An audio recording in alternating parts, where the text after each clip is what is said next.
Good morning, good afternoon, whatever it is, wherever you are. It's me again, Jen. Hello! And we are talking again about the Rider-Waite Tarot and some of the lesser known, lesser Hollywood developed cards. And that includes the pip cards. And the pip cards are all of the cards that are in the standard four suits of the tarot, which obviously the four suits also coincide with the four suits of our standard deck of playing cards.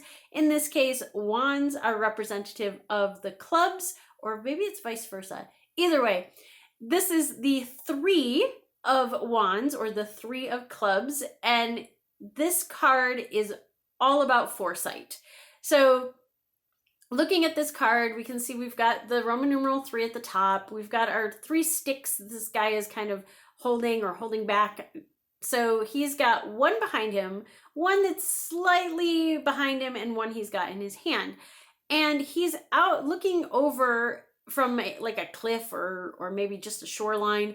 This is meant to be water. I am super not fond of this because it's really hard to tell based on the color of this that it's water. That's some pretty nasty looking water, or it might represent the fact that the sun is coming up on this or sun is setting, whichever case. We do have the bright yellow background, which is representative of daytime and those things that are outwardly noticeable, so to speak. So it's not shadow self thing, it's not darker side of things. This is daytime stuff. We have mountains in the distance, and we have 1, 2, 3 little boats represented on there. I think there's only 3. Yeah, there's only 3 little boats. So, couple things to point out on this. Other than the water being obviously emotions and the subconscious and the depths of the universe, so to speak, it is also home to these little boats that are sailing.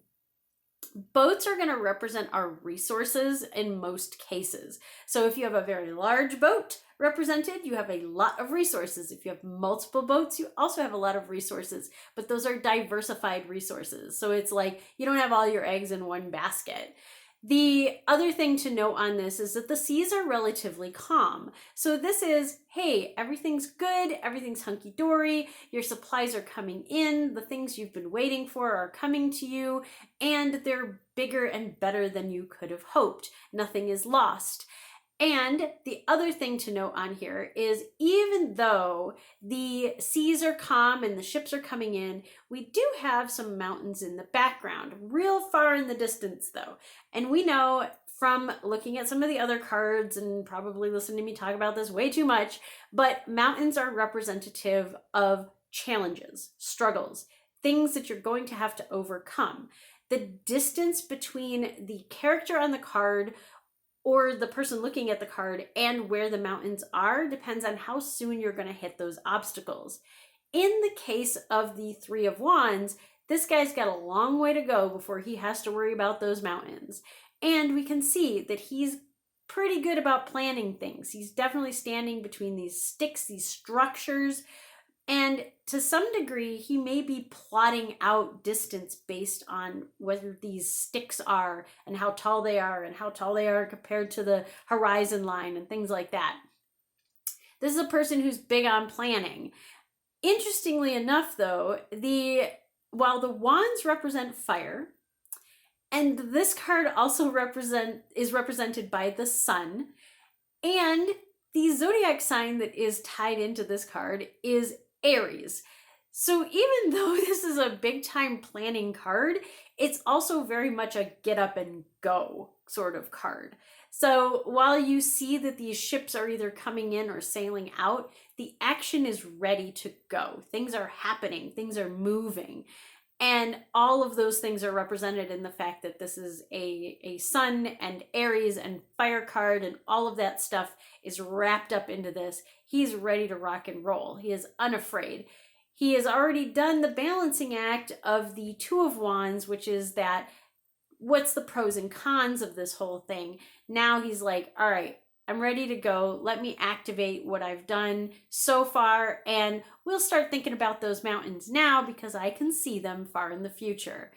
If you get this card, it's going to be very much about planning and getting ahead of those obstacles that are coming. So making sure that you've crossed all your T's, dotted all your I's, have your supplies ready, have your schedules ready, get it ready to rock and roll. I love this card. I really like how it represents the so many different aspects of how we do planning as people. And I like that it is a pip card that actually has a ton of clues on it that are pretty easy to figure out. So I don't know why Hollywood hasn't snagged that one up. It's a pretty good one. Probably because it doesn't have super negative meanings. Yeah. Anyway, until next time, stay safe, stay healthy, stay happy. I'll see you again soon. Bye.